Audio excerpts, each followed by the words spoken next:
Hey guys, welcome back to the final chapter of By the Great Horn Spoon. I'm so excited for you to get to see how it ends.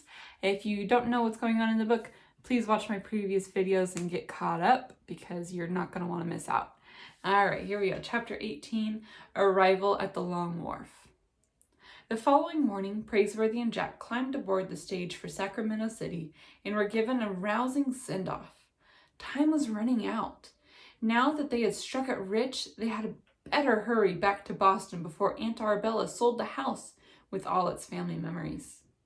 But lately, Praiseworthy found himself thinking less and less about Boston and more of Miss Arabella. She would like California, he thought, and of course she ought to be finding herself a husband. A man would be lucky to have her at his side. If only he weren't a butler, but that was unthinkable. He quickly forced the thought out of his head. Jack was almost disappointed when they came down out of the mountains and arrived in Sacramento City without even a glimpse of a road agent. He had been ready at any moment to draw his four-shooter. A steamboat was waiting at the river.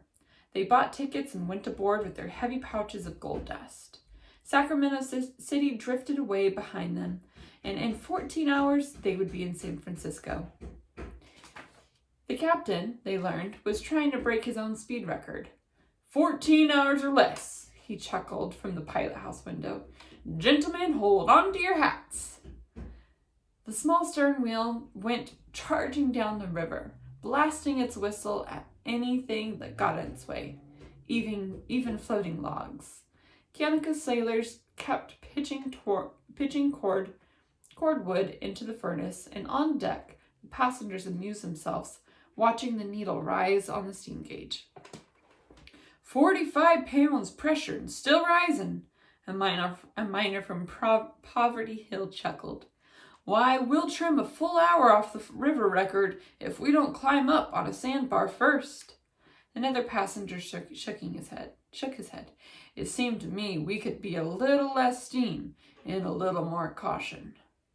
Praiseworthy and Jack were weighted down with the treasure. They carried their pouches of gold dust securely tied to their belts, with the revolvers bristling in the sun.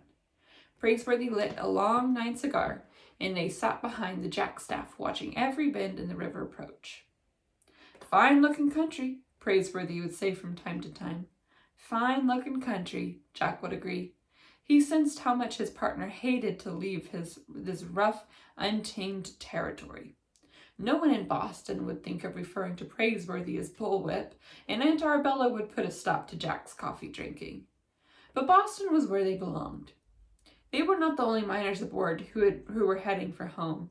They met passengers who had abandoned the diggings in disgust, as poor as when they arrived. Some, standing for months in the chill streams, had picked up nothing but rheumatism. Still others, like Praiseworthy and Jack, had struck it rich, and their belts and pockets were heavy with gold pouches. The two partners slept in everything but their boots. When they awoke the next morning and went on deck, with the stern wheeler was entering the broad blue stretches of San Francisco Bay.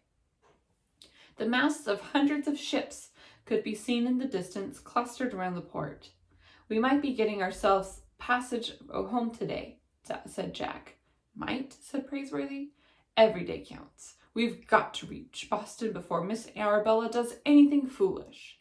The passengers were gathering around the steam gauge again, and someone called out, 58 pounds pressure, and still rising. At that moment, with the Long Wharf less than a mile away, the boiler exploded with a roar, and the smokestack shot in the air like an arrow. The pilot house followed, with a captain still inside shouting orders. The explosion lit up the day and blew a hole in the bottom of the ship. Passengers were pitched over the side as if shot from slingshots. Praiseworthy and Jack were among them. The next thing Jack knew, he was underwater, and the gold pouches, heavy as lead, were pulling him down. He fought to come up, but the weights kept dragging him below. Then, fighting for his life, he unbuckled his belt. Buckskin pouches and four-shooter fell all the way into the deep. Seconds later, he bobbed to the surface. He spit water and looked around. The riverboat was gone. So was Praiseworthy. But a moment later, his partner appeared, breaking surface about 10 feet away. Jack felt a quick throb of relief. He wiped the wet hair out of his eyes. "Hang on, partner," said Praiseworthy, shoving a splintered plank of wood. "Are you all right?" "Ruination!" cried Jack. I unbuckled my belt." Praiseworthy's whiskers were running with seawater. "Think nothing of it, Jack. I had to do the same thing." Within 10 minutes, there were several boats alongside fishing passengers out of the bay. When Praiseworthy and Jack landed at the long wharf, they were not only as penniless as the day they had arrived, but soaking wet to boot. They had struck it rich, but their fortune was somewhere in the deep of the bay. "Gone forever," Jack muttered softly, but Praiseworthy was undaunted. "Mere bits of colored metal," he grinned. "We have our good health, damp as it may be at the moment. The captain gave us a very expensive bath, you might say." They wouldn't be returning to Boston with their pockets full of gold nuggets, but return they must. Aunt Arabella would need them more than now, with everything at home sure to be lost. They had hardly climbed up the boat stairs to the wharf when Jack noticed the Lady Wilma still riding at anchor. "Strange," said Praiseworthy. "Captain Swain had planned to sail home as soon as he could unload." "Maybe he'll let us work our passage back," said Jack. "A first-rate idea," remarked Praiseworthy.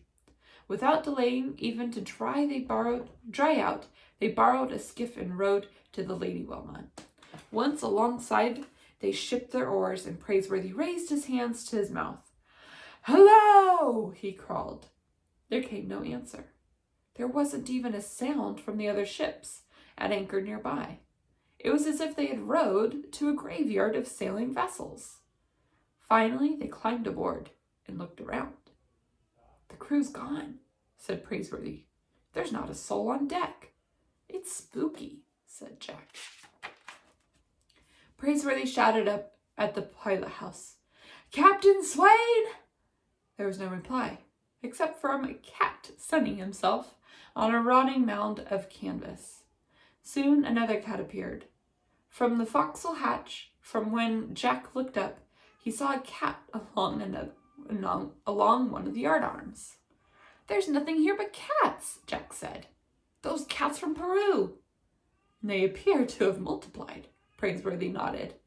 They went searching through the ship, and everywhere they looked were Peruvian cats and kittens.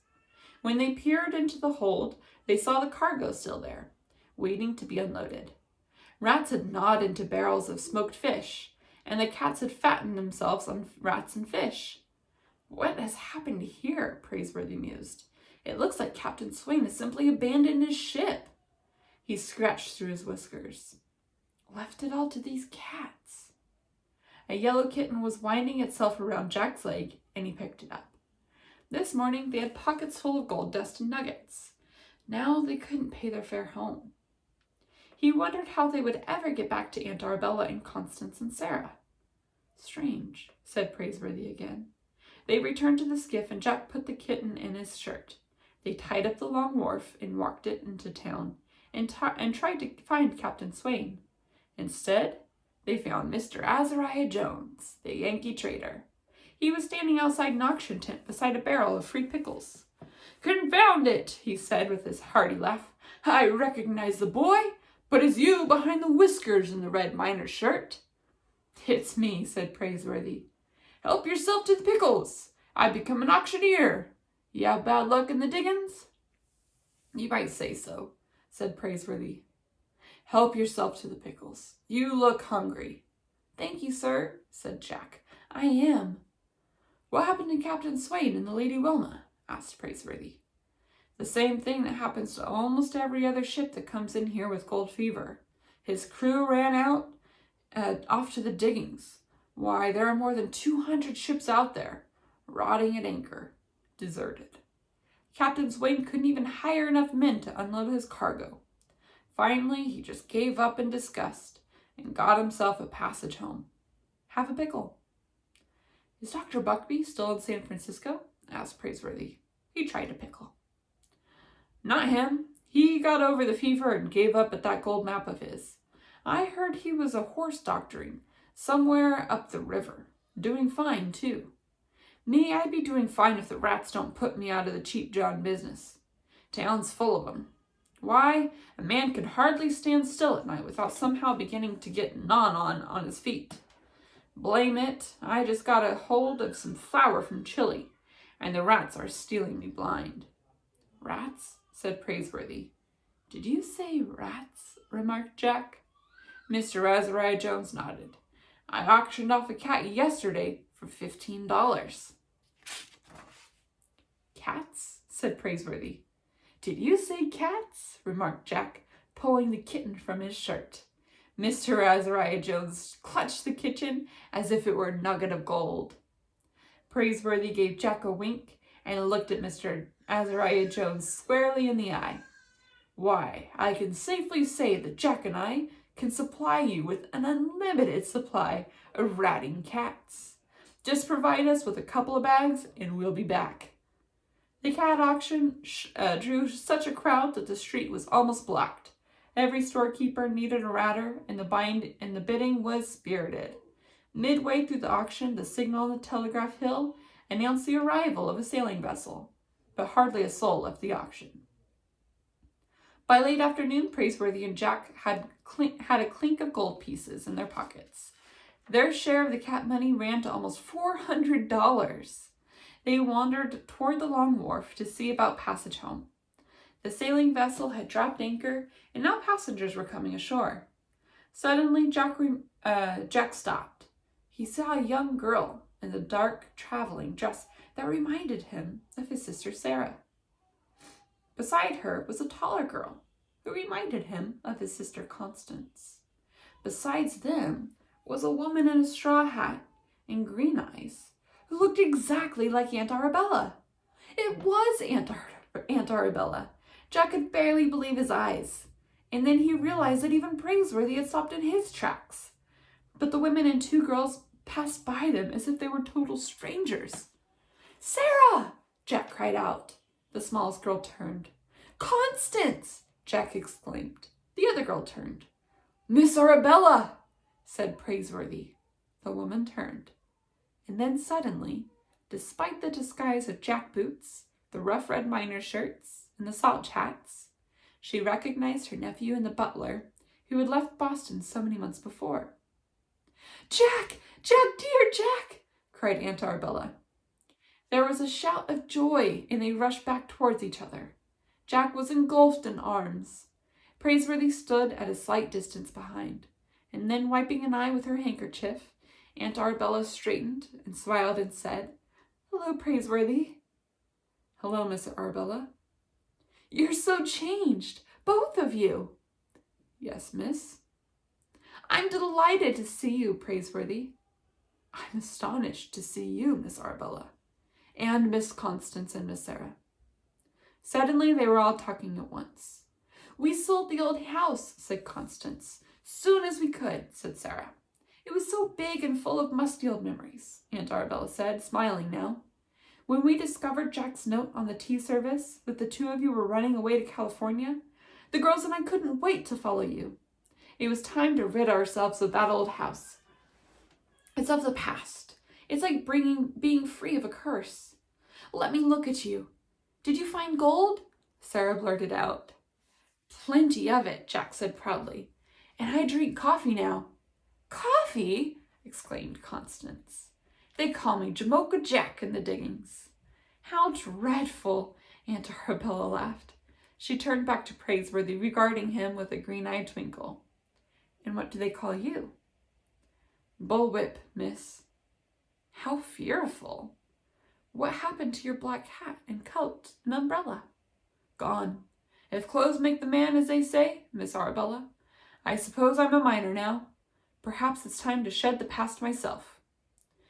You make a very striking miner, it seems to me, Aunt Arabella smiled. Out here, one man is as good as another. Only more so, said Jack. Aunt Arabella stood very straight. I've always believed it. Will you be returning to Boston? Asked Praiseworthy. Certainly not. That changed everything. and Praiseworthy crimped an eye just like Pitchpine Billy.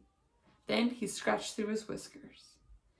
In that case, he stopped to gather up the courage. I mean, yes, said Aunt Arabella. If I'm no longer a butler, what I'm trying to say is, well, in California, we say things straight out. Aunt Arabella smiled. Then do stop beating around the bush, Praiseworthy.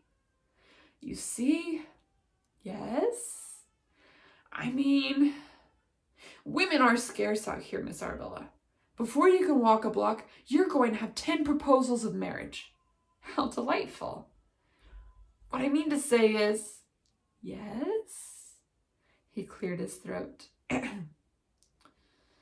Maybe this isn't the time or place, Miss Arabella, but when a man strikes gold, he doesn't lose any time staking a claim. With sudden decision, Praiseworthy whipped off his hat. His mouth was as dry as cured salmon, but he kept talking. If there's going to be any proposals of marriage, I intend to be the first in line. I've got no vices to speak of, although I have taken to smoking strong cigars. To say it outright, Miss Arabella, will you do me the honor of becoming my wife? Oh no. My book is a little bit ripped. Oh no. And it's the last 2 pages. I'll do the best I can. Constance and Sarah began jumping up and down on their toes. Oh, do, Aunt Arabella. We know you gave him your picture a long time ago. He carries it in his shirt pocket, Jack exclaimed. Aunt Arabella was smiling through a wet sparkle in her eyes. Marry you? Why, of course. I thought you'd never ask. By the Great Horn Spoon, Praiseworthy gasped. Jack had never seen him so flustered. He stared, Constance stared, and Sarah stared. And unfortunately, my book is all messed up. So I'll read like the last sentence. Dang it. It's a bummer. Anyways. So, Praiseworthy put Aunt Arabella's hand in the crook of his arm, and they started walking up the long wharf. They looked very much like a family. They felt like a family. They were a family. And that's as good as I can do for the ending, because my book is a little bit ruined. Hopefully you get a chance to grab your book or find a copy online and finish the last 2 pages. But if not, that's okay. It was still a decent ending for you. And also the movie that's on Netflix that I was talking to you guys about is called Bullwhip Griffin. So if you look that up and watch that, maybe it has some type of ending for you to watch that you would enjoy. All right, I hope you enjoyed By the Great Horn Spoon. I certainly enjoyed reading it to you guys. Bye.